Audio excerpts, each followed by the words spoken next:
आप दर्शन कर सके, अनुभूतियां नहीं दर्शन कर सके। अनुभूति तो यह है कि मैं आंख बंद करके एहसास कर सकूं, बिंब है। अनुभूति अपने आप में सत्य नहीं है। मैं अगर अनुभूति करता हूं कि मिठाई के थाल सजे हुए हैं, इससे मेरी भोजन की और भूख की तृप्ति नहीं हो सकती। अनुभूति तो कर सकता हूं मैं बैठे बैठे, अनुभूति कर सकता हूं कि बस हिमालय में जा रहे हैं, घूम रहे हैं, वैजाज में घूम रहे हैं, विचरण कर रहे हैं, ये रोशनी आ रही है, खाना रख रही है। अनुभूति तो कर दी मैंने बैठे बैठे।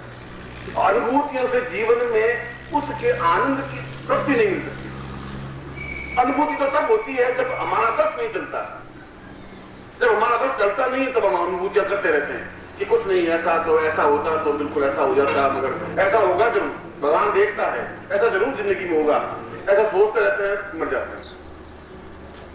उनके जीवन में न धन प्राप्त हो सकता है, और अगर धन भी प्राप्त हो सकता है तो उस धन का आनंद नहीं ले सकते, खा नहीं सकते।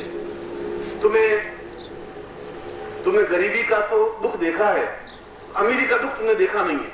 अमीर तुमसे बहुत ज्यादा दुखी होते हैं, क्योंकि उस दुख को मैंने भी भोग चुका हूं और भोग रहा। अमीरी भी अपना में बहुत दुख है, क्योंकि अमीर व्यक्ति को डायबिटीज अलग हो जाती है, ब्लड प्रेशर अलग हो जाती है, हार्ट अटैक की संभावना अलग हो जाती है।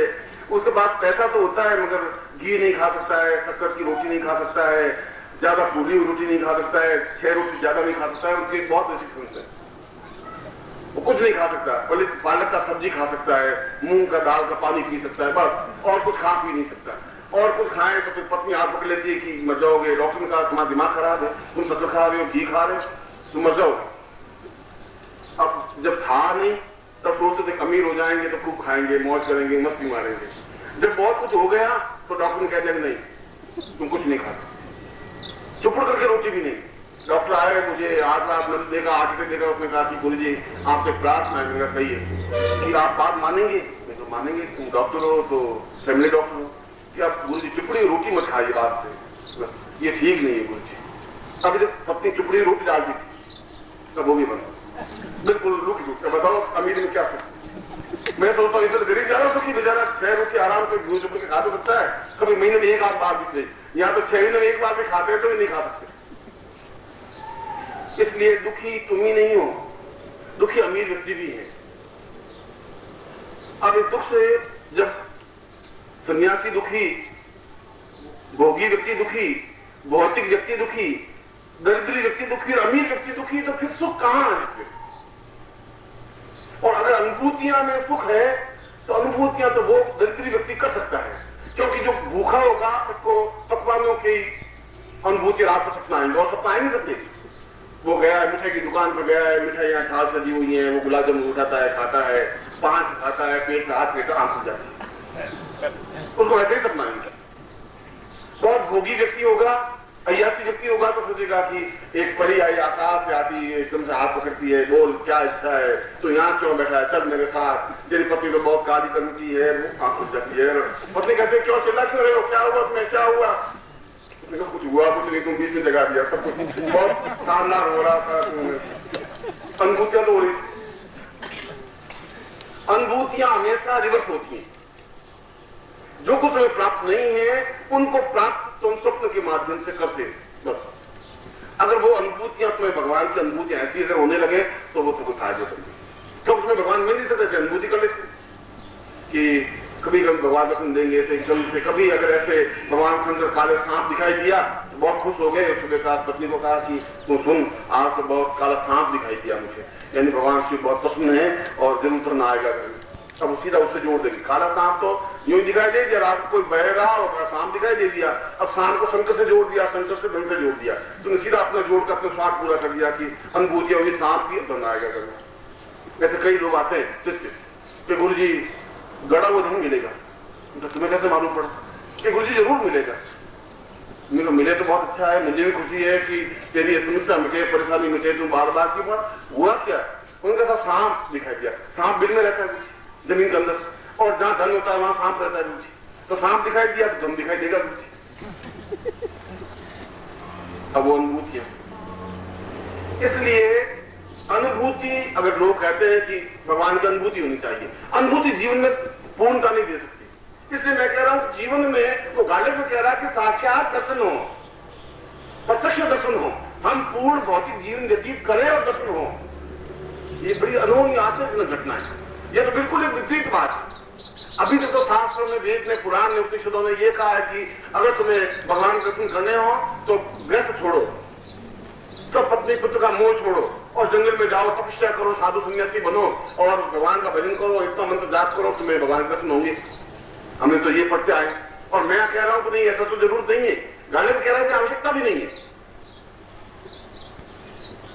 और इतना भौतिक जीवन, क्योंकि मैं तुम्हारे जीवन की समस्या तुम्हारे सामने रखूंगा, तब तुम्हें कुछ उपलब्धि प्राप्त हो पाएगी। मैं तुम्हें बहुत दूर की बात बताऊंगा कि नहीं, तुम्हें अगर दर्शन करने हैं तो फिर एक काम करना पड़ेगा, तुम्हें साल भर के लिए जाके गंगोत्री में जाके तपस्या करो, ये मंत्र लिख देता हूं और तुम मंत्र जाप करो और जरूर तुम्हें दर्शन होंगे। अब आप चुपचाप एक बात सुन तो लेंगे, गुरु जी सामने बोलना भी अवज्ञा है, उचित भी नहीं है, मर्यादा अनुकूल भी नहीं है। मगर साल भर के लिए गंगोत्री चले जाएंगे तो पीछे खाएगा क्या है? पत्नी बैठी बैठी जिंदगी को तो पीछे पीछे दौड़ती हुई आती, जो तक दौड़ती हुई आती है तो गंगोत्री तक तो डुबकी लगवा देगी, बहुत मुश्किल हो जाएगी। क्या करें? एक मिनट भी छोड़ दिया मुश्किल हो जाएगी, बहुत गड़बड़ हो जाएगी। अब उसको तो कुछ हो नहीं सकता। बेटी की शादी करनी है गुरुजी, लड़का बड़ा हो गया है, पोता हो जाए तो सुख से मरेंगे, बाकी और अच्छा कुछ नहीं है। अब गंगोत्री तो रहने दो, बस हो गया, वो संभव नहीं है। अगर मैं ऐसा कहूंगा भी तो आप नहीं कर पाओगे। इसलिए वह विधि, वह प्रयोग होना चाहिए जो आप जिस जीवन में हैं उस जीवन में रहते हुए कुछ प्राप्त हो सके। ये बातें कि तुम गंगोत्री पे जाओ या यमुनोत्री पे जाओ या हिमालय पे जाओ, साधना करो, ये तो वो बात कह सकते हैं जिनको खुद को कुछ ज्ञान नहीं होता। और जिनको खुद को कुछ ज्ञान नहीं होता वो कुछ भी तुम्हें कह देगा, क्योंकि गुरु तो बन गए, भगवे कपड़े पहन लिए और भगवे कपड़े पहन लिए तो आसन पर बिठाई देंगे। यहाँ हमारे तो भारतवर्ष की प्रथा है कि अगर तुम भगवे कपड़े पहन लो तो भूखे नहीं मरोगे। ये तो तुम भूखे मर रहे हो, मान लो। महीने के 800, 1000 रुपये, 1200 मिल रहे हैं और 1200 रुपये तुम्हारा परिवार नहीं चल रहा है, पर आज तो भगवे कपड़े पहन लो, 3000 रुपये महीने कमा लोगे। ये बहुत सीधी साधी खेल, हमारे भारत में ये खेल सबसे अच्छा है। तो उसने कहा है कि नारी बुई घर संपत्ति नासी, मुंड मुंडाए है संन्यास। और मर जाए, खाने की रोटियां नहीं हो तो सिर्फ मुंगा देना चाहिए, भगवे कपड़े पहन लेने चाहिए, फिर कमी नहीं है तुम्हारी जिंदगी में, न खाने की पीने की। वो गृहस्थ बेचारा सोचेगा कि शायद ये गुरुजी है, कुछ दे देंगे, कुछ चीज निकाल के दे देंगे, तो खुद घी खाएंगे नहीं, उनके लिए घी डालेंगे गुरु जी को, लो गुरु जी आप घी खाओ, और दूध का कटोरा देंगे। हम बच्चे चाय नहीं, भाई दूध मिले तुम चाय पियो, कैसे दूध क्या तुम्हें, हम चाय नहीं पियेंगे बच्चे, हम बस और तो दूध ले आप, मलाई उतारना मत। अरे गुरु जी बस वो सोचे कैसे गुरु जी खुश हो जाए, शायद कुछ निकाल के दे दे ताकि जो कल्याण हो जाए। अब ये मालूम नहीं तो खुद ही भूखे मरता मरता भगवे कपड़ा पहना है। अब ये इसको कौन पहचानेगा? तो भगवे के कपड़े के अंदर सब छिप जाता है। और फिर वो बेचारा नीचे बैठता है, गुरु जी कुछ उपदेश, कुछ प्रवचन करो गुरु जी, कल्याण हो हमारा। बच्चे कुछ नहीं, तुम गंगोत्री चले जाओ और मैं तुम्हें मंत्र लिख देता हूँ, तो मंत्र जाप करो, भगवान साक्षात सामने आएंगे और तुम जो मांगोगे मिल जाएगा। बच्चे तुम चिंता क्यों करते हो, हम तुम्हारे साथ हैं। बस वो तो अपने तुम्हें छोड़ करके फिर दूसरी जगह जाके हलवा पूरी खा लेंगे, उनको तो हिमालय में जाना नहीं और तुम्हें रास्ता बता देंगे। जिनको खुद को ज्ञान नहीं है वो कुछ भी अंट बोल देंगे जो कि तुम्हारे लिए पॉसिबल नहीं हो पाएगा, तुम्हारे लिए संभव नहीं है। अगर मैं ऐसा कहूं तो तुम्हारे लिए पॉसिबल नहीं हो सकता, संभव नहीं हो सकता कि तुम जाकर के साल भर के लिए सन्यासी बन जाओ या हिमालय में चले जाओ या साधनाएं कर लो। और ऐसा कहकर के मैं उन सन्यासियों और उन योगियों की कोई बुराई अपमान नहीं कर रहा हूं। मैं कह रहा हूं कि मेरे जीवन की आवश्यकता अपने शिष्यों को यह है कि वो भौतिक जीवन में रहते हुए भी क्या भगवान के जगदम्बा के दर्शन कर सकता है। अगर है तो वो विधि होनी चाहिए, ऐसी विधि जो हम कर नहीं सके उससे कोई फायदा नहीं। इसलिए मैंने उस श्लोक का उच्चारण किया है और उस श्लोक में यह कहा कि तुम्हारे जीवन में इस पूर्ण भौतिक जीवन को व्यतीत करते हुए भी यदि तुम उस प्रभु के दर्शन करना चाहो, क्योंकि जीवन की पूर्णता ही मनुष्य पूर्ण ब्रह्म से मिल जाए, मिलते ही सारे जीवन में एक विशेष प्रकार की चमक पैदा हो जाती है।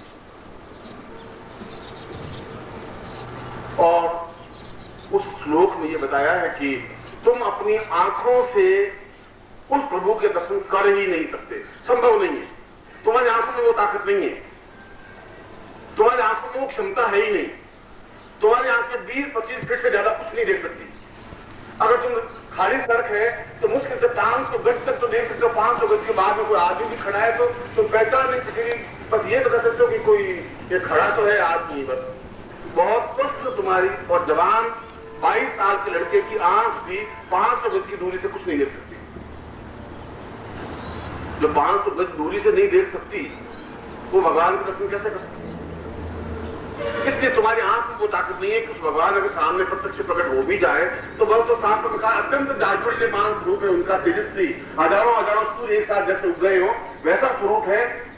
फिर उनके दर्शन तो तुम्हारी आंखें नहीं कर सकती। जब ये आंखें दर्शन नहीं कर सकती तो फिर वो प्रयत्न करने से कैसे हो पाएगा? फिर क्या करें? क्योंकि जीवन का उद्देश्य लक्ष्य तो ये है, ये जीवन और ये जो तुम जीवन जी रहे हो ये जीवन तो प्रत्येक क्षण हर एक मिनट के बाद तुम शमशान की ओर एक एक इंच बढ़ रहे हो। निश्चित रूप से मरना है, इसमें तुम टाल नहीं सकते, तुम्हारे बस की बात नहीं है मृत्यु को टालना। और आज तुम्हारी कुल आयु मान लो 70 साल की है और इसमें तुम 62 साल के हो गए हो, तो फिर 1 साल बाद 1 मील और चले शमशान की ओर, फिर धीरे धीरे शमशान की हो जाती 70 साल के 60 साल होते शमशान में जाके सो जाओ। क्योंकि तुम्हारा प्रत्येक क्षण मृत्यु की ओर बढ़ रहा है और मृत्यु की ओर नहीं बढ़ रहा है। और शास्त्र कह रहे हैं मृत्यु और मां अमृतम गमय, मृत्यु से अमृत्यु की ओर बढ़, शास्त्र हमारा ये कह रहा है।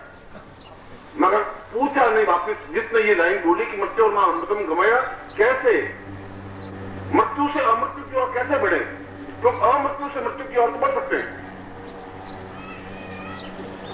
तुम्हारे जीवन में अगर तुम नहीं भी सीखो तभी तुम मृत्यु की ओर बढ़ जाओ, उसके लिए तुम्हें कुछ सीखने की जरूरत नहीं है।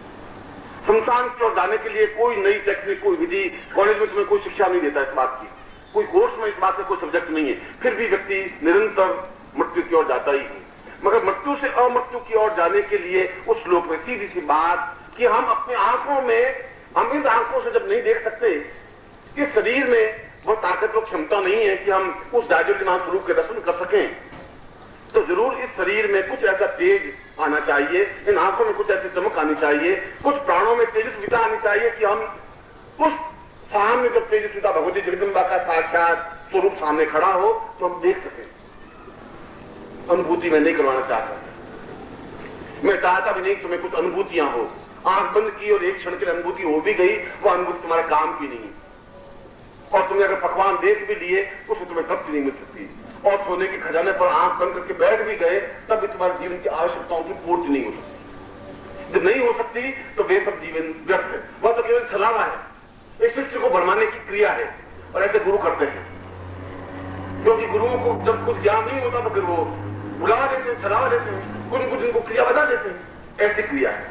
वह नहीं, साक्षात दर्शन होने चाहिए। जैसे मैं तुम्हें देख रहा हूं तुम मुझे देख रहे हो, तो मेरा स्पर्श करते हो, मैं तुम्हारा स्पर्श कर सकूं, ठीक उसी प्रकार से हम अगर भगवती जगदम्बा के साथ बैठ सके, दर्शन कर सके, स्पर्श कर सके, बात कर सके, तब तो बिल्कुल सही है, शास्त्र सही है, मेरे अनुकूल है, और गुरु भी सही है कि वो विधि बता सके। अगर ऐसा नहीं है तब जीवन का कोई अर्थ नहीं है, कोई मूल्य नहीं।